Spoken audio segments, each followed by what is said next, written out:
جمال الوجود بذكر الإله وتصفو الحياة بنور هدى.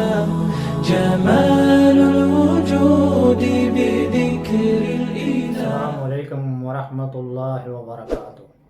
نحمدہ ونصلی علی رسولہ الکریم. اما بعد. سورہ بقرہ کی آیت نمبر 60 کے دوسرے حصے کے ہر لفظ کی وضاحت روٹ ورڈ کے حوالے سے ایک سے زیادہ ملا کر لکھے ہوئے الفاظ کی الگ الگ پہچان اور ان کے معنی اور آیت کا مختصر پس منظر، یہ ہوگا آج کا ہمارا سبق انشاءاللہ.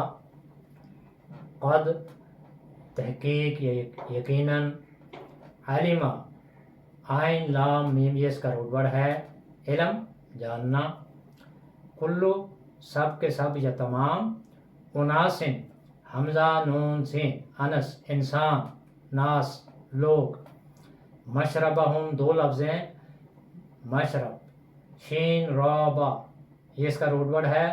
مشرب کہتے ہیں پانی پینے کی جگہ کو.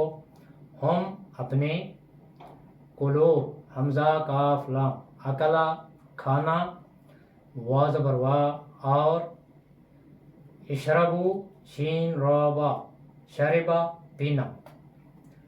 من سے، رزق را ذاقا رزق، اللہ حمزہ لام ہا الہ اللہ، وا زبر وا اور، لا نا، تأسو عین سو یا اسا فساد، فی میں، الارض حمزہ را دا ارض زمین، مفسدین فاسین دا یہ اس کا روٹ ورڈ ہے فساد بگاڑ.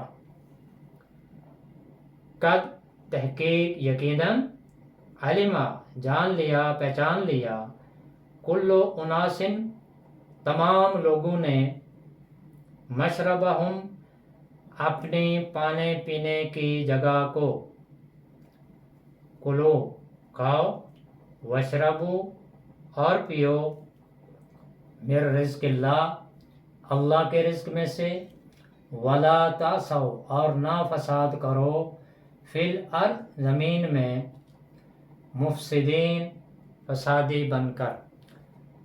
الفاظ کی وضاحت روٹ ورڈ کے حوالے سے آپ کے سامنے رکھتا ہوں. علمہ عین لام میم یہ اس کا روٹ ورڈ ہے علم. علم جاننا پہچاننا، یقین حاصل کرنا، کسی چیز کی حقیقت معلوم کرنا، یہ علم کہلاتا ہے. اناسن حمزہ نون سین یہ اس کا روٹ ورڈ ہے انس مانوس ہونا. انسان سے مانوس ہوتا ہے، اسی سے انسان ہے. اور انسان کو انسان اس لیے بھی کہتے ہیں کہ آنکھوں سے اس کا ادراک کیا جا سکتا ہے، جبکہ مقابلے میں جنات ہیں جو پوشیدہ مخلوق ہیں، نظر نہیں آتے. مشربہم شین را با یہ اس کا روٹ ورڈ ہے شربا. شربا کا مطلب ہوتا ہے پینا. الشراب ہر وہ پینے کی چیز جسے چبانا نہ پڑے وہ شراب کہلاتی ہے. مشروب کہتے ہیں پینے کی چیز کو، اور مشرب کہتے ہیں پانی پینے کی جگہ کو. کلو حمزہ کاف لام یہ اس کا روٹ ورڈ ہے اکلا کھانا، یعنی کسی چیز کو چبا کر کھانا عقل کہلاتا ہے. رزق را ذا کاف یہ اس کا روٹ ورڈ ہے سامان نشو نما کو کہتے ہیں.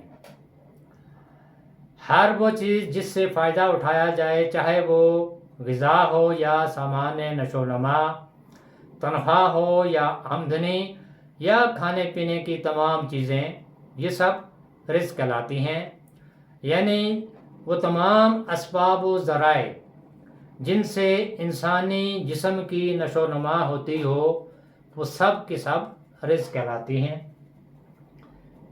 اللہ حمزہ لام ہا، یہ اس کا روٹ ورڈ ہے الہ۔ الہ کی جو تعریف ہے وہ یہ ہے کہ الہ وہ ہوتا ہے جس کو انسان اپنے نفع و نقصان کا مالک سمجھ کر اس کی پرستش یا عبادت شروع کر دے، چاہے وہ کوئی بت ہو یا آستانہ، کوئی مقام ہو یا حیوانات یا حجر شجر، یا کوئی مظاہر قدرت میں سے ہو، یہ تمام کے تمام الہ کہلاتے ہیں، جو ایک سے زیادہ یعنی بے شمار ہوتے ہیں، اور جو بے اختیار ہوتے ہیں، جن کے اختیار میں کچھ بھی نہیں ہوتا۔ یہ الہ کی تعریف ہے۔ لیکن الالہ جسے ہم اللہ کہتے ہیں، اس کی خاص پہچان ہے، اور وہ ال کی وجہ سے ہے، یعنی الالہ تو ال خاص کے لیے ہوتا ہے۔ اور پھر وہ خاصیت کیا ہے، وہ خاص بات کیا ہے کہ اللہ ایک ہے، واحد ہے، اکیلا ہے، اس کے ساتھ کوئی شریک نہیں، زندگی اور موت اس کے اختیار میں ہے، تمام اختیارات کا وہ مالک ہے، تمام صفات کا وہ مالک ہے، لہذا وہ الالہ ہے، یعنی اللہ۔ تو الہ میں اور الالہ میں یہ فرق ہے کہ الہ ایک سے زیادہ ہو سکتے ہیں، بے شمار، اور پھر وہ بے اختیار ہوتے ہیں، جبکہ الالہ یعنی اللہ وہ ایک ہی ہے، واحد ہے، سب اختیار اسی کا ہے، زندگی موت وہی دیتا ہے، اور اس کے ساتھ کوئی دوسرا شریک نہیں۔ یہ فرق ہے الہ میں اور الالہ میں۔ تعصو عین صو یا عصا، عصا کا مطلب ہوتا ہے فساد، بگاڑ، لیکن یہ فساد یا بگاڑ جو ہے یہ ذہنی اور فکری بگاڑ ہوتا ہے۔ اور مفسدین فا سین دال، یہ اس کا روٹ ورڈ ہے فساد۔ فساد اس کا مطلب بھی بگاڑ ہی ہے، لیکن یہ بگاڑ کون سا ہے کہ اللہ کی زمین پر اللہ کے احکامات کے خلاف چلنا، یہ فساد ہے۔ یعنی فساد کا جو بنیادی معنی ہے کہ کسی چیز کا اپنی اصل حالت پر باقی نہ رہنا، توازن کا بگڑ جانا۔ تو جو زمین اللہ کی ہے اس پر قانون بھی اللہ ہی کا ہے، اسی کے مطابق چلنا ہے، اور اگر قانون خداوندی کے خلاف چلا جائے تو یہ فساد ہے، اسے فساد کہتے ہیں۔ قد علم، تحقیق جان لیا، یقیناً جان لیا، کل اناس، تمام لوگوں نے، مشربہم، اپنی پانی پینے کی جگہ کو، کلو وشربو، کھاؤ اور پیو، من رزق اللہ، اللہ کے رزق میں سے، ولا تعصوا، اور نہ تم فساد کرو، فی الارض، زمین میں، مفسدین، فسادی بن کر۔ یہ آیت کا دوسرا حصہ ہے۔ پہلی آیت کا حصہ بھی ہم سامنے رکھتے ہیں تاکہ ہمیں آیت کا مکمل مفہوم سمجھ آئے، اور پھر ہم اسی کے مطابق اس کا پس منظر آپ کے سامنے رکھوں گا، تاکہ آپ آیت کا جو اصل مفہوم ہے پس منظر کو سامنے رکھتے ہوئے وہ آسانی کے ساتھ سمجھ آ جائے۔ تو آیت کے پہلے حصے میں ہم نے پڑھا تھا وَإِذْ تَسْقَىٰ مُوسَىٰ لِقَوْمِهِ، کہ جب موسیٰ علیہ السلام نے اپنے رب سے اپنی قوم کے لیے پانی مانگا تو اللہ تعالیٰ نے حکم دیا فَقُلْنَا اضْرِب بِعَصَاكَ الْحَجَرَ، اللہ تعالیٰ نے موسیٰ علیہ السلام کو حکم دیا کہ اپنے عصا کو اس پتھر پر مارو، ضرب لگاؤ، فَانْفَجَرَتْ مِنْهُ اثْنَتَ عَشَرَ عَيْنًا، تو اس پتھر سے 12 چشمے پھوٹ پڑے۔ اور ظاہر سی بات ہے کہ یہ کوئی چھوٹا موٹا پتھر نہیں تھا، کوئی بڑا پتھر تھا، چٹان تھی بڑی، جس پر موسیٰ علیہ السلام نے اللہ کے حکم سے اپنا عصا مارا تو اس میں سے 12 چشمے پھوٹ پڑے۔ اور قد علما، یقیناً پہچان لیا، جان لیا، کل اناس مشربہم، تمام لوگوں نے اپنے اپنے پانی پینے کی جگہ کو۔ اور بنی اسرائیل جن کو موسیٰ علیہ السلام مصر سے لے کر نکلے تھے تو وہ 6 لاکھ سے بھی زیادہ تھے، اور پھر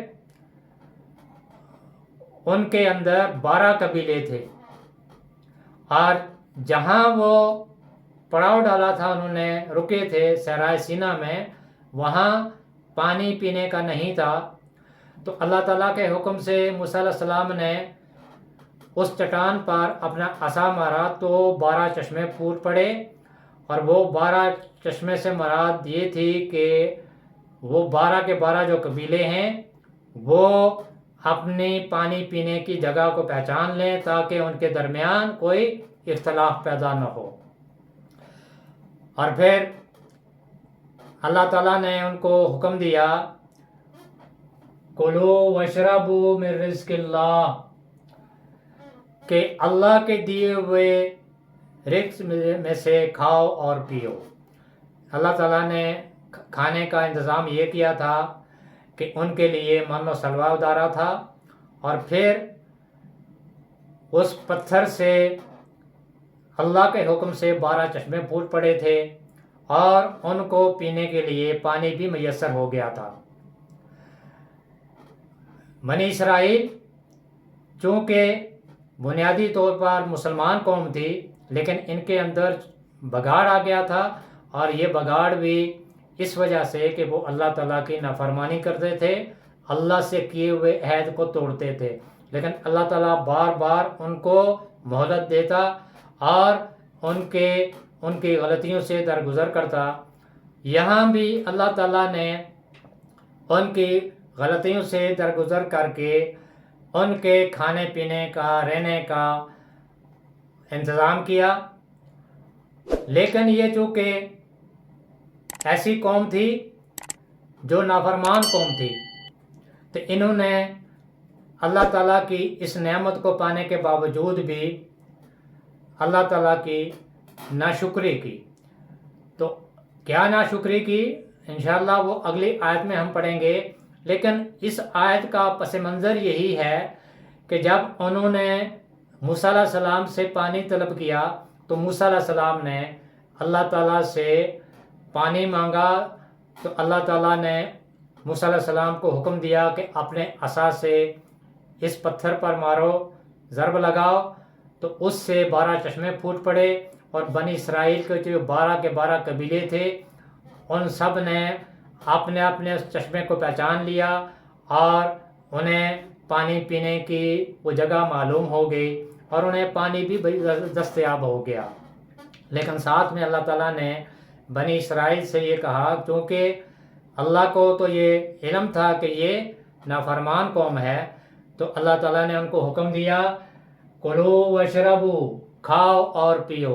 یہاں کلو اور وشربو یہ دونوں ساتھ ساتھ آئے ہیں، تو جہاں کہیں بھی یہ دونوں ایک جگہ پہ آئیں تو کلو سے مراد کھانے کی چیزیں ہوتی ہیں، اور شربو یعنی شراب سے مراد پینے کی چیز۔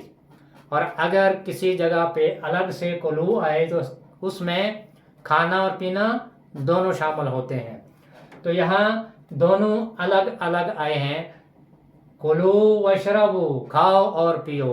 یعنی اللہ تعالیٰ نے ان کے کھانے کا انتظام بھی کیا تھا کہ من و سلوہ اتارا، پھر ان کے پینے کا انتظام بھی کیا کہ اسی پتھر سے 12 چشمے پھوٹ پڑے، اور ان تمام لوگوں نے اپنے اپنے پانی پینے کی جگہ کو بھی پہچان لیا، اور ساتھ میں اللہ تعالیٰ نے ان سے کہا کہ کھاؤ اور پیو، من رزق اللہ، اللہ کے رزق میں سے. یہ بھی ساتھ بتا دیا کہ یہ سب کچھ اللہ کی دی ہوئی نعمتیں ہیں، اس میں تمہارا کوئی کمال نہیں. یہ کھانے کی چیزیں، پینے کی چیزیں، یہ سب کی سب نعمت ہیں اللہ کی طرف سے جو بغیر محنت کے مل رہی ہیں تمہیں. تو کیا کرو؟ پھر اللہ کا شکر ادا کرو. کلوا واشربوا برزق اللہ ولا تعثوا فی الارض مفسدین. اور زمین میں فساد نہ پھیلاؤ، فسادی بن کر نہ رہو. چونکہ بنی اسرائیل نافرمان قوم تھی، تو اگلی آیت میں ہم پڑھیں گے کہ انہوں نے ان نعمتوں کے ملنے کے باوجود کیا ناشکری کی تھی. تو یہ سبق ہمارے لیے بھی ہے، قیامت تک تمام انسانوں کے لیے ہے کہ اللہ تعالیٰ کی دی ہوئی نعمتوں کا شکر ادا کریں، اس کے آگے جھکیں، اس کی عبادت کریں، ناشکری نہ کریں، اور زمین میں فساد برپا نہ کیا جائے. اور زمین میں دو طرح کا فساد ہوتا ہے. ایک فساد وہ ہے کہ زمین کی جو چیزیں ہیں ان میں خرابی پیدا کی جائے، مثلا کھیتی تباہ کر دی جائے، نسل تباہ کر دی جائے، یا اس طرح کے مختلف جو نقصانات ہیں وہ کیے جائیں جن سے اللہ کی مخلوق کو نقصان پہنچے. اور دوسرا فساد یہ ہے کہ ذہنی اور فطری فساد، ذہنی اور فکری فساد، یعنی اس زمین پر، چونکہ یہ زمین اللہ کی ہے تو اس پر قانون بھی اللہ ہی کا ہے. تو اللہ کی زمین پر اللہ کے قانون کے مطابق رہنا، یعنی قرآن و سنت کے مطابق زندگی کو بسر کرنا، دائرہ اسلام پہ رہ کر اللہ تعالیٰ کے احکامات کی پیروی کرنا، نبی کریم محمد مصطفیٰ صلی اللہ علیہ وآلہ وسلم کے طریقے پر چلنا، یہ ہے اللہ تعالیٰ کی فرما برداری. اور اگر اللہ کے زمین پر اللہ کے احکامات پر عمل نہ کیا جائے، نبی کریم محمد مصطفیٰ صلی اللہ علیہ وآلہ وسلم کی سیرت کے مطابق عمل نہ کیا جائے تو یہ فساد ہے. اسی لیے بنی اسرائیل کو بھی خطاب ہے اور یہ خطاب ہم تمام انسانوں کے لیے قیامت تک ہے کہ اللہ کے دیے ہوئے رزق میں سے کھاؤ پیو، اس کا شکر ادا کرو، اس کے آگے جھکو، اس کی عبادت کرو، اور زمین میں فساد برپا نہ کرو. اور زمین میں سب سے بڑا فساد یہی ہے کہ اللہ تعالیٰ کے احکامات کی پیروی نہ کرنا. جو اللہ کے احکامات کی پیروی نہیں کرتے وہ اصل میں مفسدین ہیں، یعنی فسادی ہیں. اللہ تعالیٰ ہمیں اپنے احکامات پر عمل کرنے کی توفیق عطا فرمائے. اللہ تعالیٰ ہمیں قرآن کی ان آیات کو سمجھ کر ان پر عمل کرنے اور قرآن کے اس پیغام کو دوسروں تک پہنچانے کی توفیق عطا فرمائے. سبحانک اللہم و بحمدک نشہد ان لا الہ الا انت نستغفرک و نتوب الیک. السلام علیکم ورحمۃ اللہ وبرکاتہ.